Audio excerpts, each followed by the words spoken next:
What's up, everybody? Welcome back to Demon Reads Comics. Today we're going to do a review of Hellboy Library Edition, Volume 5.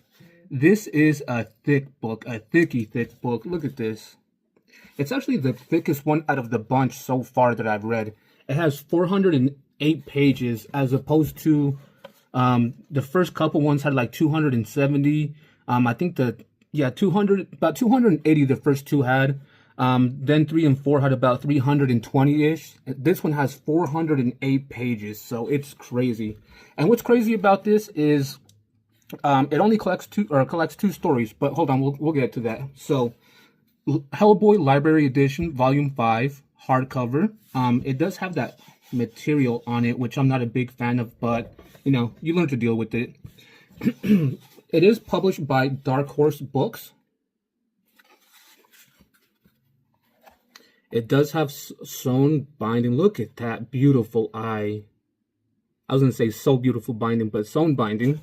And it does collect two stories. Unlike Volume 2 and Volume 4, where they were kind of like short stories, this one only has two stories. It has Darkness Calls and The Wild Hunt. Darkness Calls has, I think, 6 chapters to it, and The Wild Hunt has 8. Now, as far as the people that worked on this,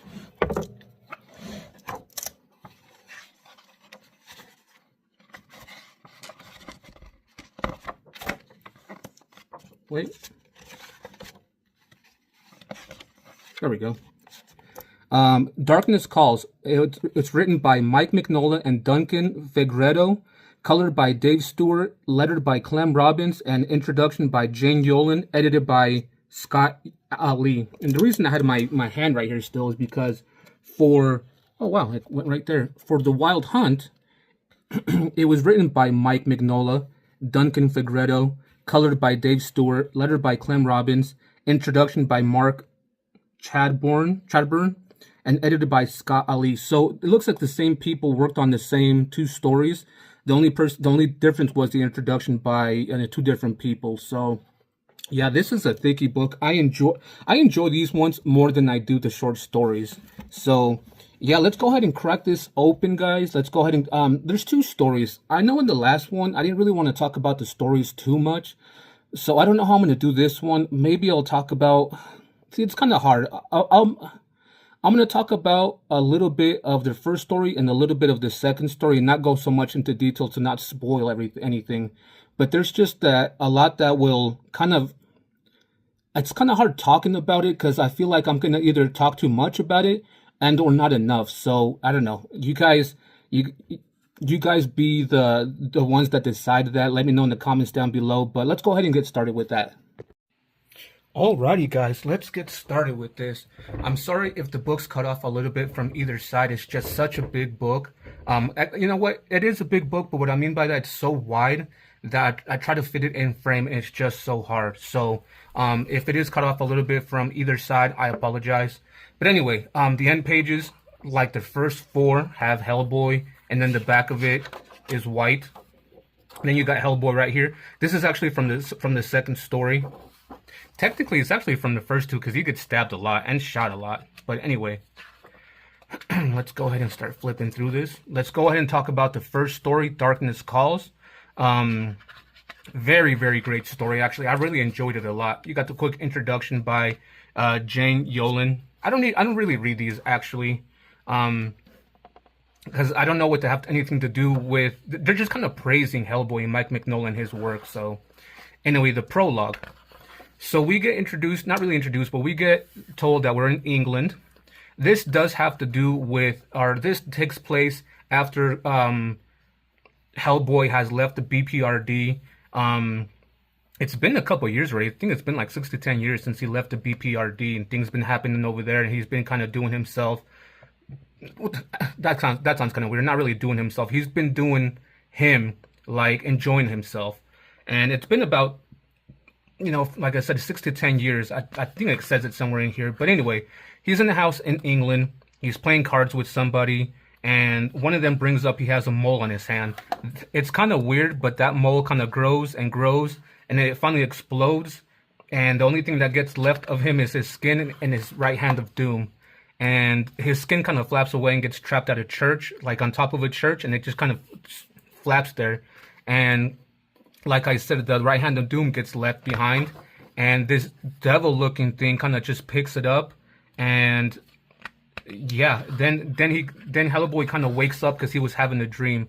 At that spot though, at that same place he was just at, I didn't notice this. I didn't notice it at first, but he gets a lot of visions of ghosts. He sees ghosts, and like he talks to ghosts, even though they've been, he talks to people, but they're actually ghosts. They've been dead a while, but he talks to them. And at first I didn't really mind it. I was like, all right, it's whatever. He can see ghosts. But it's actually a concern to the BPRD that he's seeing these ghosts. And you'll see that in one of these chapters. I'm not going to really say which one. And if I pass it, I'll let you guys know. But anyway, in Italy, we get introduced to this guy again. Not really an introduction. We actually know who he is. He is Igor Broomhold. We actually know who he is from a certain story that we read before.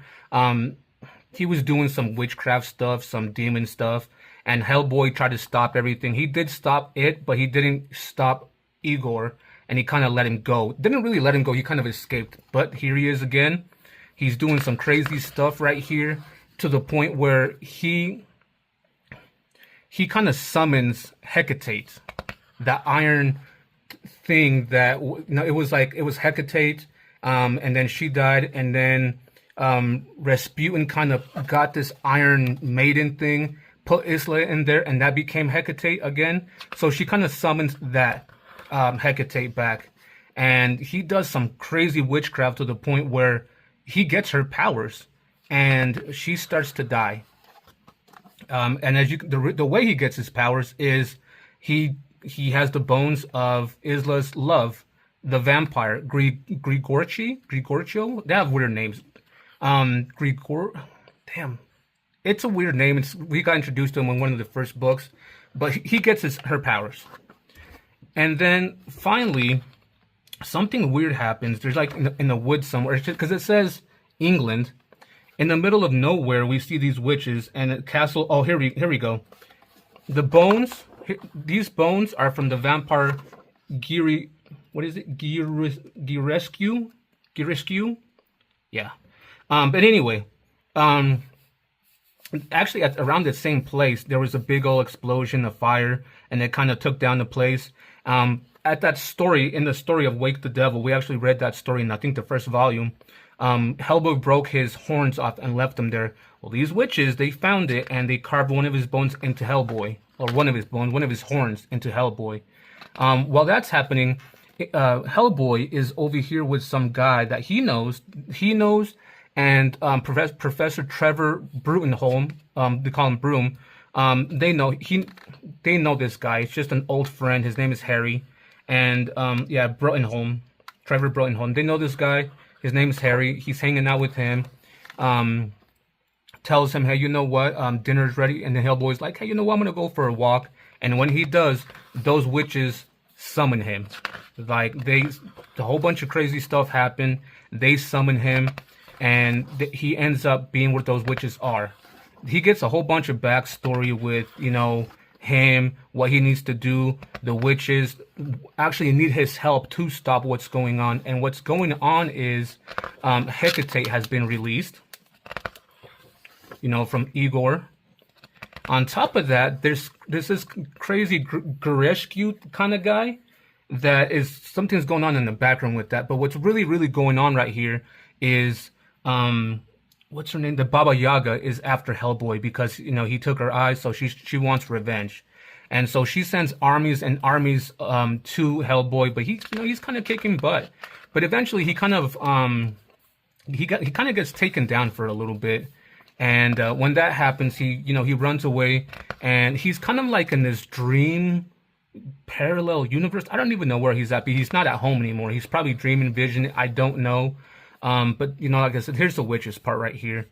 So here's Igor. You get a little story with him and the Hecate, how he pretty much takes Isla out, and he pretty much gets Hecate's power.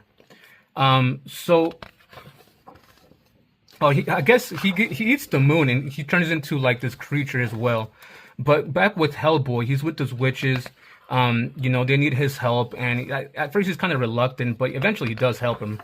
But the whole story in itself has to do with the Baba Yaga. She pretty much summons like this guy named Koshku the Deathless. It's like this Russian spiritual demon looking thing. Sends him after Hellboy to kind of defeat Hellboy and kill him. And there's a lot of things that kind of play, come into play right here. Stuff that you read before, stuff that you're kind of like, what does this have to do with it in the prologue and the epilogue? Some of the stuff comes back to this, but eventually, Hellboy meets up with, what's his name? Kashu, the Deathless. They get into a big fight that lasts a while, and obviously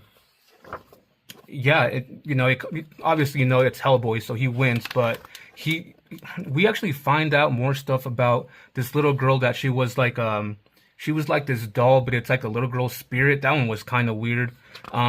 There's this guy that lives in this kingdom. He owns this kingdom where they're at. Like, I don't even know where they're at, honestly. It doesn't really say. It just he's not at home.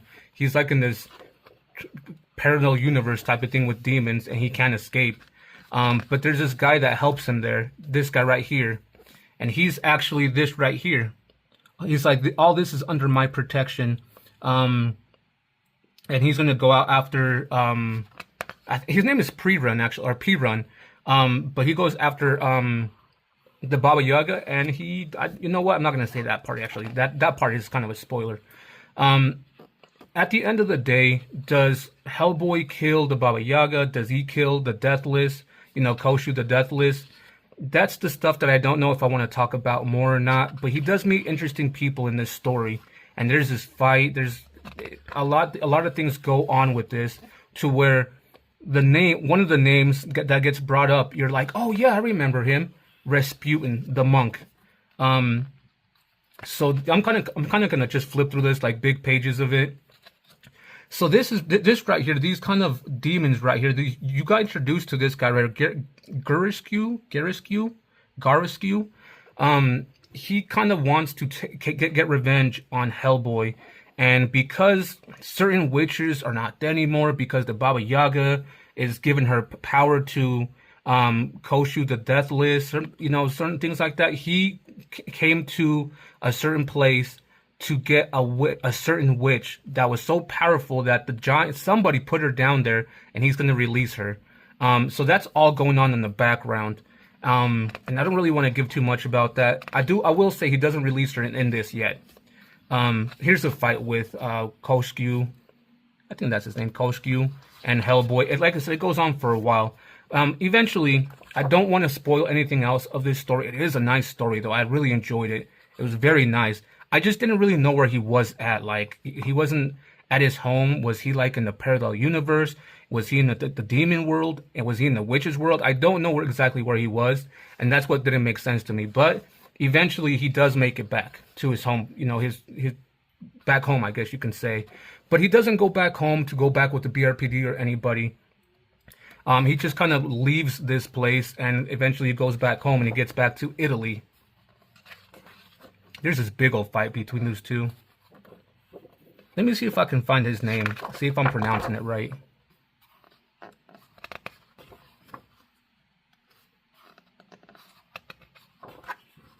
Vladimir. The vampire, by the way, the vampire's name I was talking about earlier, his name is Vlad Giriscu. Here it is right here. Koshu the Deathless.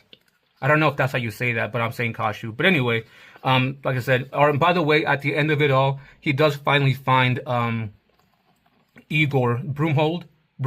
I think that's what you call him. Hold on, it says right here, because he has a sword. Igor Broomhead. Igor Broomhead. He does finally find him, and he stabs him, and he kills him. So, but I'm not gonna, and see, this is what's going on in the background with this, this pig thing right here. I don't know if he's a demon or not. Something happens in this too as well, actually, and they hold a grave or a funeral for a certain individual, which I don't want to give spoilers for as well. But yeah, a lot of things happen in that. I don't want to tell you guys if what happens to the Baba Yaga, what happens to Koshu. Is that Koshu? Koshi the Deathless. How Hellboy eventually escapes. Nothing like that. It's a very interesting story though, and I quite enjoyed it a lot. So let's kind of move on because there's actually still a lot that goes. Actually, there we go. We're going to move on to the next issue, where at the same time, I don't want to give too much. I'm going to try to do the same thing that I did with the first one, kind of talk about the beginning part, and that's kind of it. The Wild Hunt. This one's kind of a long one. So when we get introduced to Hellboy again, so we get back to Italy, we get this guy that's, riding a bike. He goes up to this house. He leaves a letter. Whatever that letter is, somebody opens the door. It looks like it's a ghost, and he gets the letter. Once that happened, it kind of goes to Hellboy, wherever he's at, somewhere in Italy, and he sees that there's a funeral being held. And we get a little bit explanation of who the guy is. You know who he is, by the way, from the previous story. But it looks like he was just having a dream. So then he wakes back up. He's been living with these ladies, these old ladies. We don't know if they're real or not, but he gets the letter. And then he travels, back to England. It says right here, England, where he meets up with these guys again. And these guys are from a story called Strange Places. We've met them before. And they tell him about giants coming back. How the giants, when they come back, supposedly there was like these big giants in England. They all got killed. Every once in a while, a giant comes back, but certain individuals take him down. But it's very rare when more than one giant comes up. And when that happens, they do a hunt. Excuse me, that's what they call it, a hunt. The Wild Hunt. And but the reason that they asked Hellboy to come along, because there's not only just one or two, maybe three giants coming back to where they can do the Wild Hunt. There's I think a group of 6 that came back, and they needed Hellboy's help.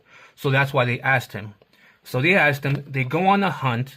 They kind of talk a little bit. You get a little bit of back information about the Wild Hunt. Hellboy sees that in one of the pictures of one of the Wild Hunts. He sees Trevor there, Dr. Trevor Brunholm. He's like, is he? He's like, yeah, that's Trevor Brunholm. He helped us one time. So you get a little bit of backstory of that. You see who's in charge of the hunt master, and the hunt master's like, hey, do you agree to go on this hunt with us? While that's happening, you still get this guy right here. Let's see if I can find his name real quick.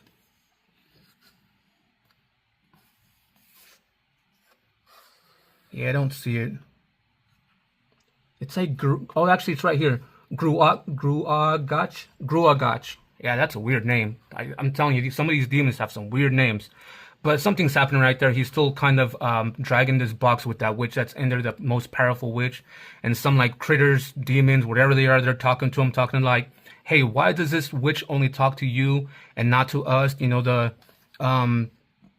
The other people around us, they can't wait anymore. I think they're talking about the other demons. And then he's all like, when she's ready to speak, she'll speak, she'll speak to you guys. But for now, she's speaking to me, and I'll speak to you guys. It was kind of weird. But yeah, then after that little conversation thing that happens between those demons, or if they are demons, we go back to the Wild Hunt. They start the hunt. There's the people right here, the ones that invited Hellboy, are the ones that actually looked at him when he's doing stuff. They're kind of always paying attention to him, to see if he's a good person or not. It's when we first met them. So they're still kind of watching him to see if he's a good person. He goes on the Wild Hunt, but there's treachery. The people that he's on the Wild Hunt, I guess they turn into like monsters or something, because they betray him and they stab him, and they kind of go after him. And when they go after him, they kind of capture him, I guess, and they bring him down into like this crypt, and we get introduced to this knight right here. The giants are still near. Talking about the giants still. This all has to do with the giants and all, but it's an interesting story. And I wasn't the biggest fan. And here's the story of the giants, by the way. It's an interesting story, but the whole giants thing, like, man, it got to a point where after a while, for the longest time, I was like, okay, Hellboy's just fighting a whole bunch of crazy things. Like, I thought they were, aliens, things like that, like monsters. But like the more I've been reading it, everything he fights is pretty much ghosts, witches, some sort of ectoplasma. It's like all paranormal stuff that he's fighting, which is that's why it's called BRP or BPRD, right? Duh. And so everything that I see from, for example, these, oh, not these, but everything that I've been seeing, like these monsters and the skeletons and things like that, I'm like, okay, it's going to be a demon or a skeleton or a witch. But these giants thing, I'm like, wait, are they giants? Are they demon giants? Or are they just like, I don't know. It gets a little bit confusing now. It got to a point where when I'm reading this, I don't even pay attention to what he's fighting anymore. I don't really pay attention to what demons who.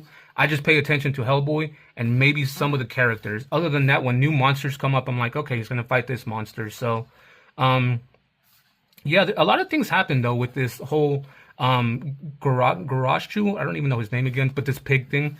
And, like I said, with Hellboy and the Giants. And, he's between Italy, England, Ireland. But yeah, it's actually a very heartwarming story. I like this one a lot, actually. And obviously, you know how it's going to end. It's going to end with Hellboy always saving the day, or maybe not saving the day, but he's not going to die.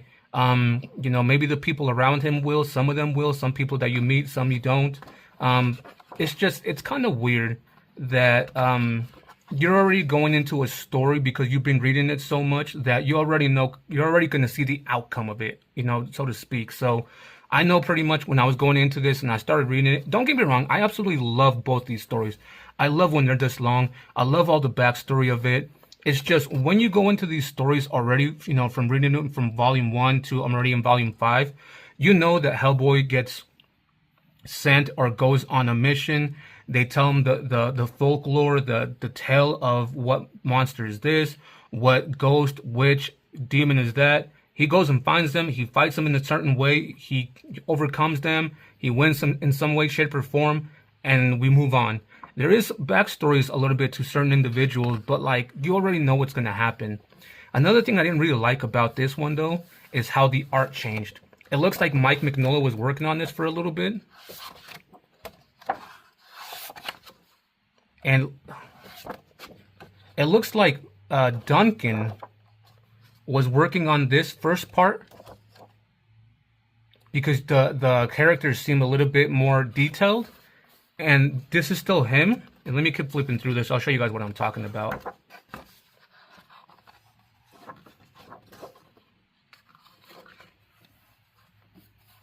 Like later on, the art changes. And I'm like, wait, what? I noticed it really quickly. But anyway, yeah, this story goes on for a while. And I don't want to spoil a lot of it because it tells you a lot of stuff that I don't want to spoil. It's a very good story, though. I'm kind of a big fan of like knight stuff, especially with King Arthur and things like that. This has, I don't want to know, I don't want to say, damn, I just said King Arthur and that's a spoiler. I'm sorry, guys. Jesus. See, that's why I don't like talking too much about stories. Because when I seen that, I was like, oh, that's awesome. But I just kind of spoiled that. But anyway, yeah, these stories are great. I like that how in the beginning he was alone, but he's kind of working with a female here. And that female, it almost reminds me of Elizabeth Sherman because we knew of her from the BRPD or BPRD in the first couple of volumes. But then ever since he quit the BRPD or BPRD, you don't really see her as much. And I thought she was kind of like a love interest to him. And she really wasn't. And he's just kind of solo all the time. So it's nice to see that he has kind of a sidekick per se in some of these stories. And but don't get me wrong, some of these fights are awesome that we see. They're just so amazing. But at the end of the day, we get the end. Oh, by the way, before I do forget, that pig thing does become human again, as you can see him here. See, becomes human again in the end. So, like I said, I hope I didn't spoil it too much with what I was talking about. But I did want to move on to the sketchbooks. Like I said, I don't know how to do these anymore. I've been rewatching some of my old videos, and some of them I feel like I talked way too much about them to where I give you the whole story. So what's the point of you guys even reading the books? You know what I mean? So, what I'm trying to do now is maybe like, especially with these stories right here, because it's only two of them, two big ones. I'll kind of give you the pitch of what happens in the beginning, and then tell you kind of the like not really, giving you the whole detail, but what's gonna happen, what he's gonna fight, and leave it at that. Like I'm not gonna tell you who wins, who loses, things like that. That way you guys can be like, okay, I want to check this out now. So I hope you guys like if I do it this way now. But let's check out some of these sketches. I'm gonna kind of flip through them kind of quick because there's a lot of pages with this. So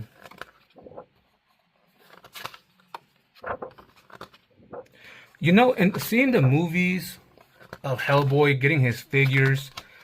Like I said, I have a 12-inch detailed figure of him, and kind of I want to say like a 7-inch, maybe 8-inch detailed figure of him as well. He comes with a sword, but in most of these comics, he does have a sword every once in a while, but it's not like his sword. Like all he has is a gun. So I don't know why they give him that sword. Like whose sword is this? I mean, I'm sorry, that's not even him. That's Koshu, the Deathless. So yeah, like what's that sword about? Like, is he gonna get a sword later on? I mean, I'm getting ready to read volume 6 of it already, and it's like, does he even have a sword, or does he just use swords? Different people's swords to stab them with their own sword, and he moves on with it. As a matter of fact, he doesn't even have his Good Samaritan pistol anymore that the Liberty Torch guy gave him. He has a 45 1911 now, which is kind of weird. Because he lost that Good Samaritan gun in the sea when he went into the sea. When he was dealing with the bog rush, he lost his gun, so he doesn't even have that anymore.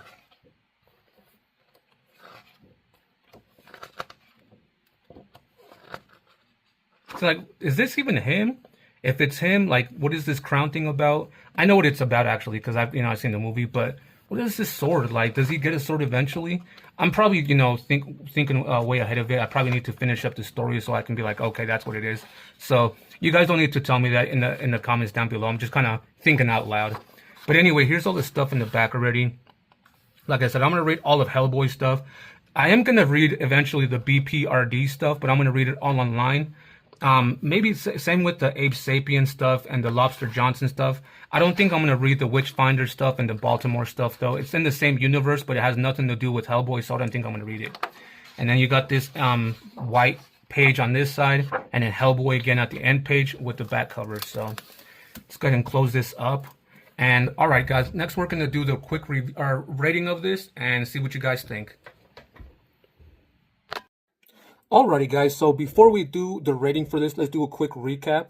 This is Hellboy, Hellboy Library Edition, Volume 5, hardcover, with the material kind of fabric thing on it that everybody hates. Anyway, it is published by Dark Horse Books. It does have sewn binding up top with a beautiful, beautiful eye. This volume contains 408 pages and collects 2 stories. It collects Darkness Calls, which I believe has issues 1 through 6, and The Wild Hunt, which has issues 1 through 10. I think it's 1 through 10.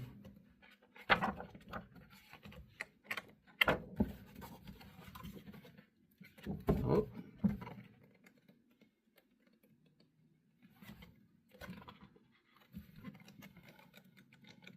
I think it's actually 1 through 8. Anyway, yeah, sorry about that, guys. So yeah, Hellboy Library Edition Volume 5, published by Dark Horse Books, sewn binding, 408 pages, collects the story of Darkness Calls and The Wild Hunt. So what do I give this as a rating? Well, guys, like I said, I am biased because I absolutely love Hellboy, so I've been loving these books. Yeah, it's getting pretty repetitive already, but I know what I'm getting into every single time I read something. Considering the fact that, we know how the outcome's going to play, I still enjoy it, though. I really do. And yeah, I really enjoy the longer stories more than I do the short, small stories. And that being said, I'm going to give this book, Volume 5, by itself, a solid 4. I absolutely love the long stories, and man. Now, it's a solid 4, but it's not a high 4. It's not a low 4. It's just a 4, and that's it. So what do I give the overall story arc of Hellboy? I want to give it a 3, but I want to give it a high 3 to the point where it's maybe still maybe a 4 as well. But some of those short stories are kind of like, you know, and like this book, it explains a lot actually in the background. Some stuff that, you know, volume 1, 2, 3, 4 have been leaving open. Like, what is that? Some of this explains it. So I do appreciate that. So the overall story, I think I'm going to give it a 4 too. I think I'm sticking with the 4. I'm giving this book a 4. I know I gave volume 4 a 3, volume 3 a 4, volume 2 a 3, and volume 1 a 4. So they're kind of going back and forth. So the ones that have big stories in them, like only 1 or 2 stories, I think just 2 or 3 stories, I guess you can say. Those for sure I'm giving 4s. Oh, they're just so amazing. The ones that have like volumes 2 and 4, the ones that have all the short stories, I'm giving those a 3. Like, I appreciate them, I really do, but they're so short where you don't even get enough context as to what's really going on, you know, where he's at, what he's doing, why. So that's why I give those like that. But yeah, overall, guys, I absolutely loved Hellboy so far, and just an amazing one. And this one being so thick, I don't know, guys. I absolutely love it because of the art, because, you know, it's so big and I can enjoy it. I can immerse myself in it. But I kind of want to pick up the omnibus so I can read the entire story again one day when I do the reread.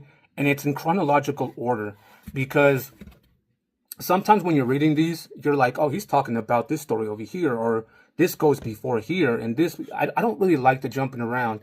And it's kind of like you have to stop and be like, wait, when was this? You look in your phone, you're like, oh, this one took place before this, you know, this story. So I'm not the biggest fan of that. Because I'm not the biggest fan of that, I'm definitely going to keep these, but I might end up picking the omnibus when I do the reread, just so I can read it chronologically. It's just so you can get each story just back to back where it's supposed to be. If I don't do it that way, then the next time I do a reread, which I don't think it'll work though, the next time I do a reread, I'm probably going to try to write down all the stories and see which one comes first and read it chronologically. But I couldn't be able to do that, because if I'm like, all right, this is volume 1, I read one story, but here's volume 2, I had to read a few stories from this. Let's go back to volume 1. I can't do that. In itself, the videos, one video would be long enough. And if I was doing it that way, I would have to do short videos for every single story, and that wouldn't make sense either. So I don't know how I would do that, man. I'm still thinking about it, guys. Let me know what you guys think in the comments down below on how do you guys think I should proceed with that. But anyway, guys, I hope you guys liked the review. If you guys did, please leave a like. I would really appreciate that. If you guys have read all of these stories so far, let me know if you guys enjoyed them. Let me know what your guys' favorite story is from Hellboy. From all the ones that I've read so far and done the reviews so far. I know I still have technically 2 more books to go. I have volume 6 and then Hellboy and Hell. So stick with me, guys. We're almost done with Hellboy. After that, I think the next one I think we're doing is Ghost World, if I'm not mistaken. And then Monica. And then we're going to jump into some EC Archives. And then after that, we're going to do some Hellboy. So, or I'm sorry, Hellboy. I just said some Watchmen. Sorry. I just looked at it in Hellboy. So anyway, guys, that being said, if you guys haven't done so already, please subscribe to my channel. It really helps build my channel up. Shout out to everybody that's been liking, watching, subscribing, and commenting on my videos. From the deep down in my heart, I really do appreciate you guys checking out my videos. It helps me out a lot. And not even that, it makes me feel so good knowing that there's people out there watching my videos and enjoying my content. I don't have much space to work with. I don't have a big old set, you know, to do some creative, great content. Honestly, it's from my phone. I have a small desk that's no bigger than maybe 3 feet wide and 2.5 feet, you know, up. You know, it's just, I don't have enough room to make these videos. So I'm working with what I have, you know, what I can. So I hope you guys appreciate the kind of videos that I'm putting out there. All that being said, guys, take care, stay healthy, and we'll see you guys on the next one.